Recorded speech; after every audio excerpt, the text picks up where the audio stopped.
Hello there, welcome back and welcome to part 5 in my build log series of this Foula Lassie fishing boat. So in this episode I'm going to be working on all of the electronics needed to get this working as a radio controlled model. So I'm going to be talking about things like batteries, speed controllers, servo motors, receivers, transmitters, yada yada yada. And this is quite helpful actually, because for quite a long time I have suggested I might do a video about as basic a radio control electronic system that you could fit to a model. And this is really about as basic as it gets. So hopefully this will be a useful and instructive video to some people. Just a word on Mauritania, because quite a few people have been asking me about my progress on Mauritania. I am still working on the model. I haven't made a huge amount of progress recently. Most of the video clips that I have used for this particular series were actually filmed about 8, 9, 10 months ago, and I've just sort of edited them now so that there's something on the channel. But basically I've recently got a new job, I've been quite busy, I really haven't had very much time at all to spare for modelling. So since the last video on Mauritania I really have not made very much progress at all. I haven't forgotten the project, it will happen, it's just, you know, as is the way, other priorities having to take centre stage. So for now you're stuck with Foula Lassie, but I think it's quite an interesting project and hopefully this video will have something of interest for you. So without any further ado, let's crack on. Right then, here we have a very basic radio control model boat circuit. So we've got a battery, negative, positive. Got a battery clip here so I can disconnect and reconnect the battery. We've then got a fuse. This is a 10 amp fuse. And now we have an electronic speed controller, or an ESC, electronic speed controller. Then we have a receiver. And lastly, we have the connections out to our motor, which I have sellotaped down so it doesn't hurl itself off the desk when I turn this thing on. So the way this all works is actually quite straightforward, and certainly from an assembly point of view it's very straightforward. So obviously our battery is our power source, and it's the only power source we have on the model. This is a 12-volt battery, but these speed controllers are clever enough that they actually will work off 6 volts or 12 volts or anything in between. So you can use a lead acid battery like this is, but you could use nickel metal hydride, you could use a lithium battery, it doesn't really matter. The point of these is that they are sort of plug and play, very simple, easy to get going. And that's great. That's what you want in a boat that's meant to be quick and easy. So, power source. This then leads to our speed controller.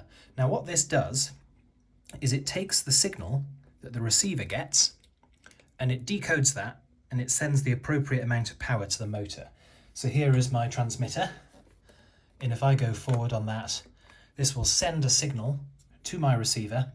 The receiver will tell the speed controller, Robbie wants the boat to go forwards, and this will send an appropriate amount of power to the motor and go forwards. Equally, if I go back, the same process will happen. The receiver will get that information, it'll send it to the speed controller, and the speed controller will direct sufficient power to the motor to reverse it. Nice and simple. Now, this battery is 12 volts. This operates off a wide range of voltage. However, the receiver is 5 volts. And the receiver also would normally have a servo motor plugged in to do your rudder and stuff like that. Now, back in the old days, you'd have had to have had a separate battery for this, for all of your sort of auxiliaries. But this, again, takes care of this all, because this has inbuilt what's called a battery eliminator circuit. So basically, this takes the 12 volts from here, steps it down to 5 volts, which supplies our receiver with 5 volts. So this really takes care of the whole shebang. Nice and simple and quite easy to plug and play. This is, you can get these in various different current ratings depending on the motor that you're using. This is a 15 amp one, so I have fused this at 10 amps. So basically, before this gets anywhere near to the limit of its operating current, the fuse will blow. You might notice that there is a broken fuse in shot, and that's because Robbie, the professional electrical engineer, earlier on wired the battery up back to front. So what an imbecile. Yes, I make plenty of mistakes as well. So we've got a few problems with this circuit, and what I'll do now is I'll power it on and I will show you. Right, everything is switched on, and as you can see, we've got LEDs which shows that this has a signal. Got a light here again showing that there's a signal, and the transmitter over here is turned on.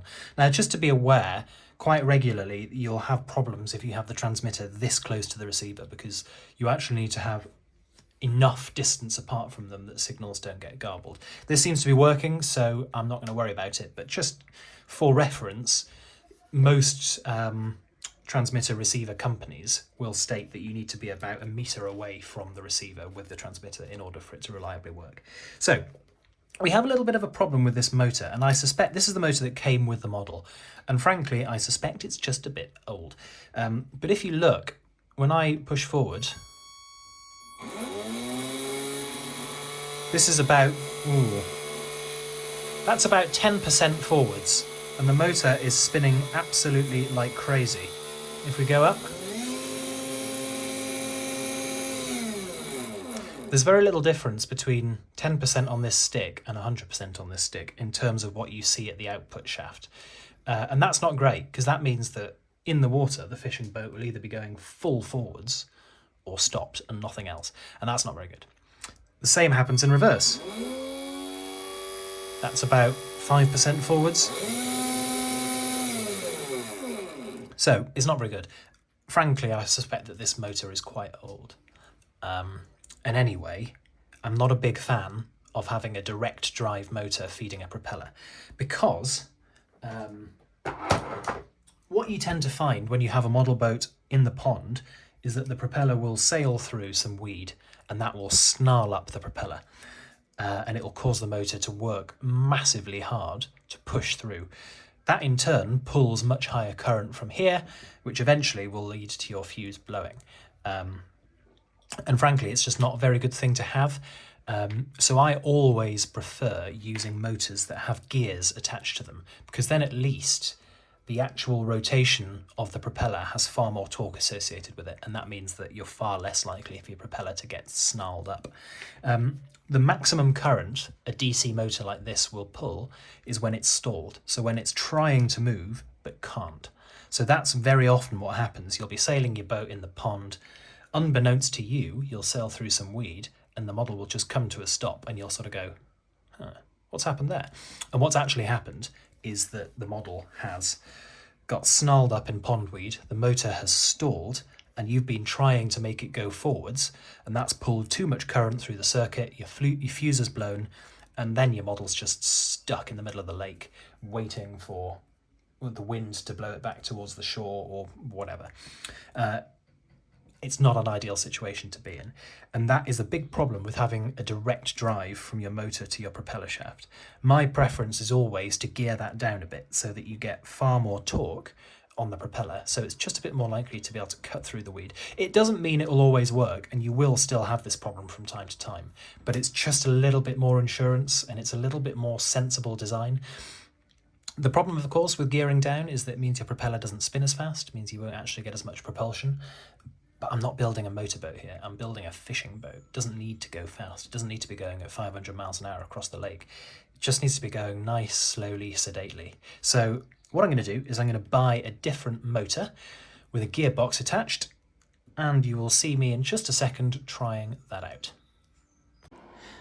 Right, I just want to do a sort of visual demonstration of a DC motor stalling, because in some ways I think it's a slightly counterintuitive thing.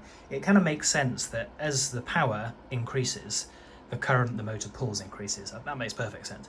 But what perhaps doesn't make sense is when the motor stops moving, why would it continue to pull more and more current? So I think in some ways that's slightly counterintuitive. So what we're going to do is we're going to demonstrate it on the bench. So what I've got here is, this is a power supply. So what I'm going to do is I'm going to set this at about 10 volts, and then we're going to observe how the current changes as I increase the power. And to see this, what I've got is a model train. So this is the chassis of a model train. Here's the body shell that I've taken off. French TJV, very interesting. If you haven't ever read about it, read about the world speed record that train made in 1990. Very, very interesting stuff. Anyway, That's kind of irrelevant. So this is on a rolling road, so the wheels are on bearings, so the motor can spin and the train can kind of move without actually moving anywhere. It's on a rolling road. So what we'll do is we'll set the voltage to a relatively sort of standard model train voltage of about sort of 10 volts or so. And then as this speeds along, I'm going to apply pressure to the drive shafts. And we're just going to see, as I apply more and more pressure, what the current does in response to that. And I'll apply enough pressure eventually to stall the motor altogether, and we'll see what the current does. And this should give us an example of exactly what happens. So, as I say, I'll set this to about 10 volts.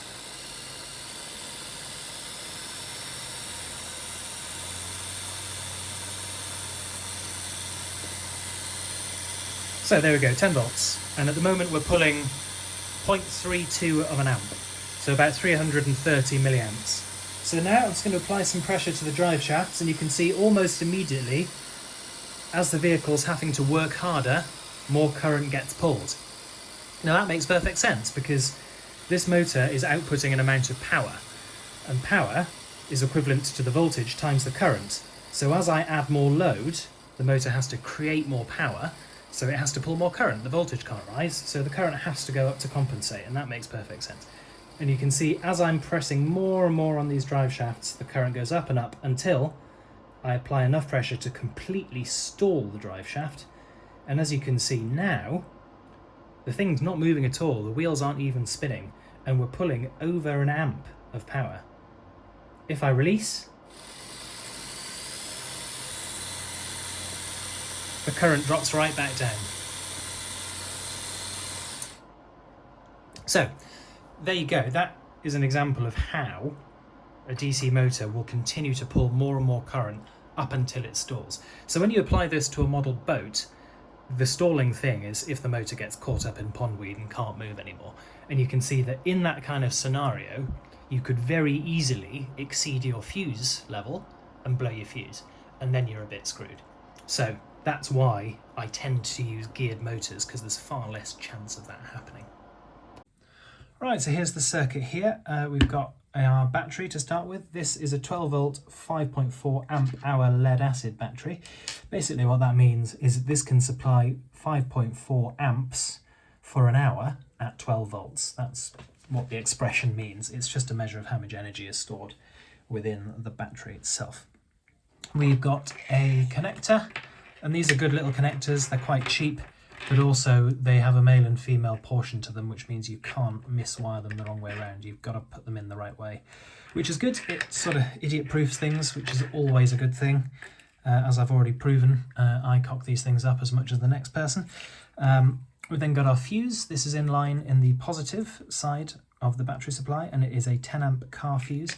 And these are really handy little car fuse holders. They just sort of splice into the cable, and then the fuse just plugs into them, and it makes for a really nice, simple installation. Then we've got our speed controller. This is a 15 amp speed controller, and it's designed for marine applications, so it's completely waterproof. This would work submerged in water. Not that I'd recommend it, but it would still work. Your blue and yellow cables are your motor output cables, and these go to the motor, which is over here. More on the motor and indeed its mounting in just a second. And then the last couple of things, we've got the receiver here, which receives 5 volts. At the minute, the only thing that's plugged into here is the lead that goes to the throttle. So this takes a signal from the transmitter, but on the actual model itself, I'll also plug in a servo motor for the rudder. And then finally, we've got the on-off switch I mentioned just before, which just connects and disconnects the power. So that's the circuit, and I'll bung it into the model. Right, so let's just take you through the circuit diagram. It's not very complicated, but we may as well go through it anyway. So we've got our battery here. Immediately that goes through our fuse F1, which is 10 amps. And that supplies our electronic speed controller here. And of course we've got a return, which is 0 volts back to the battery. The speed controller itself comes with an on-off switch, which allows the turning of the model on and off. I tend to put another switch actually on the battery line as well, just so that instead of this being turned off, literally all power is shut off. but in some ways that's kind of slightly superfluous because I normally disconnect the battery physically anyway. Then we've got the actual motor. This is M1, which is the propeller motor. That's directly fed from the engine, the electronic speed controller. And then lastly, we've got the battery eliminator circuit I was mentioning before, which steps down our 12 volts down to 5 volts. That feeds our receiver here. We've got a return back to 0 volts from the receiver, and then we've got M2, motor number 2, which is our rudder servo motor. And that's your lot. Right, just soldering the motor connections on now. And I solder these because, firstly, the connections on the motor themselves are very, very small. And these are the smallest crimps I have, and they don't quite fit it. So I'm going to solder these just to sort of make sure that this is an effectively retained joint, because otherwise we might find that we lose our connection later. For this, I'm using a gas soldering iron. I don't often use my gas soldering iron. I much more commonly use my small electronic soldering iron, but this just gives you a bit more thermal energy. So on a slightly bigger connection like this, when you've got reasonably thick wires that sort of pull the heat away from a joint quickly, it's just a little bit more able to get enough heat into the joint. I normally use this for applications when I'm either working on bigger wires or if it's sort of challenging to get power out to what I'm doing, like for example if I'm doing some soldering on the car or something like that. None of which I'm doing today, but there you go.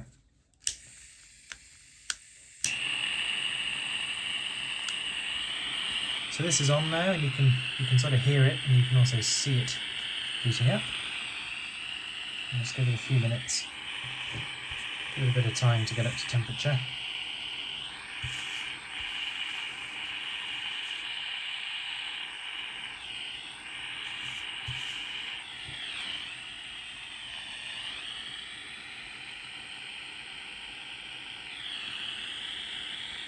We'll know it's about there once it's easily melting my solder. It's now doing, so I'll just give the tip a little clean.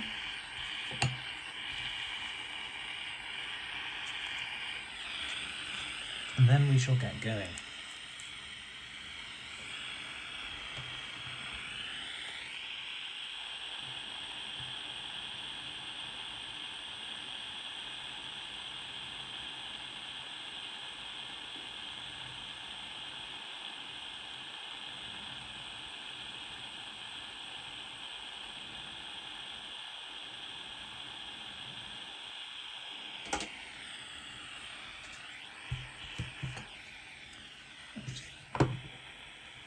That's one joint, and that feels really nice and robust. Got plenty of solder up into that.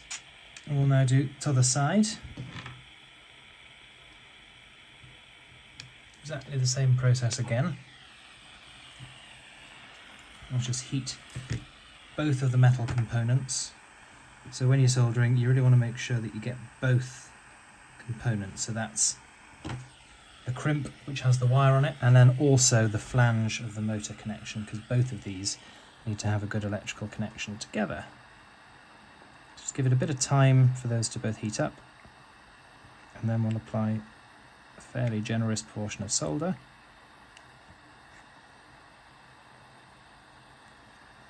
And I'll just let that flow, let the flux do its job, and then remove the heat. And Bob's your uncle. Then we can turn off the soldering iron. Nice and easy. And there we have two really decent joints which aren't going to work themselves loose from vibration anytime soon. Right, I just thought I'd show you the motors. This is the old motor that was quite worn and old, that has been removed from the model. What I've done here is a new motor. So you might recognise this. This is an MFA motor. It's the 950D, and it has an 11-to-1 gearbox, meaning that for every 11 rotations of the motor, you only get one rotation on the prop shaft, which in other words means that the propeller shaft spins with 11 times more torque than the motor does. And as I described at the start, what this kind of does is it means that the propeller is spinning with a lot more power, which means it's far less likely to get stuck in the weeds and things like that. Another thing you might notice is that this motor is significantly smaller than the one it replaces. That's because I don't think it needs to be any bigger. This is a fishing boat. It's not a high-performance craft. I'm not expecting this to be going at 5 million miles an hour shooting across the lake. I just want this to sort of plod along nice and sedately, and for that this motor will be absolutely fine. Now, the last thing that I've done is I have made a 3D printed stand. That's this slightly more glossy black stand, and that just allows me to mount the new motor on the old motor's stand.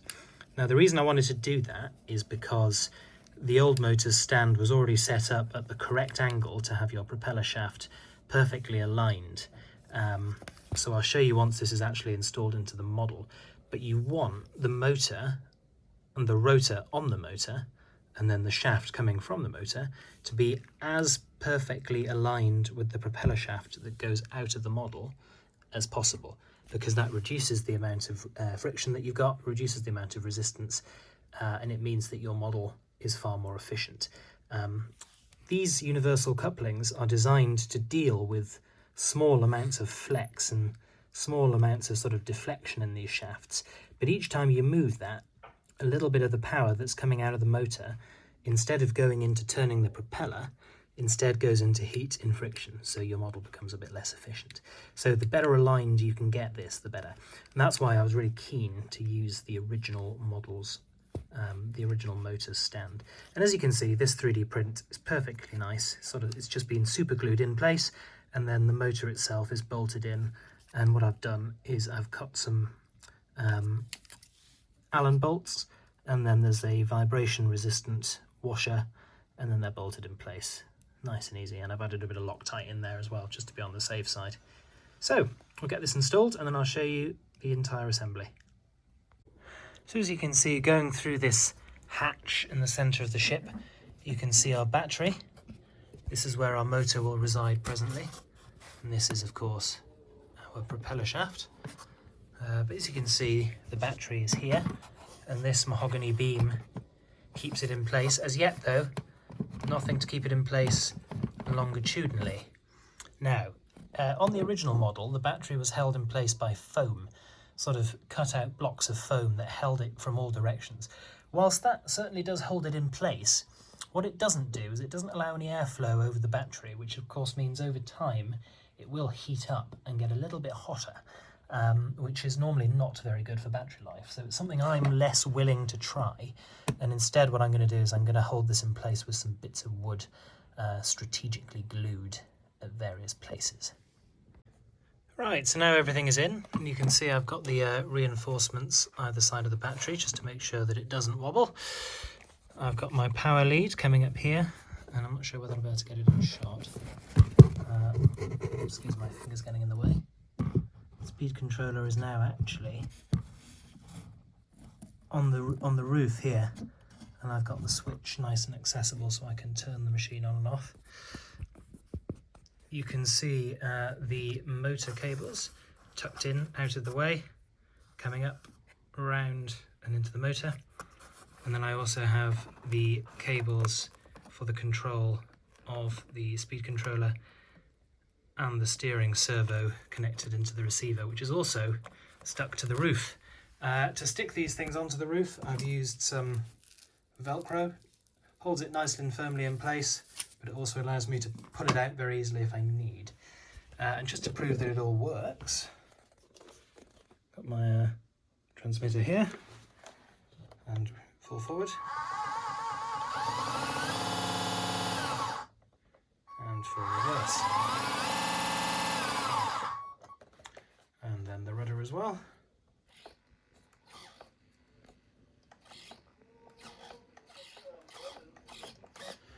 And you can see the mechanism that's accessible at the top there. So, there we go. I'll just switch it off. Now, one last thing is that I can easily disconnect the battery here and then just charge the battery in situ. You'll notice that this particular assembly makes it quite hard to take the battery out. which isn't a particular problem because it's lead acid. But this nice long battery connector here means that I can disconnect the battery, plug it into a charger whilst it's still being inside the boat, which makes things quite straightforward. And just to hide all this stuff away, there you go. Welcome again to the bathroom. Now, just checking that the model floats correctly. I'm not expecting any huge issues with this because I've not really changed the weight of the model at all. I've repainted her and I've removed minuscule amounts of material here and there. I've also added bits of material here and there. I've changed the battery, but I've changed the battery for a similar model. For the exact same model actually, just a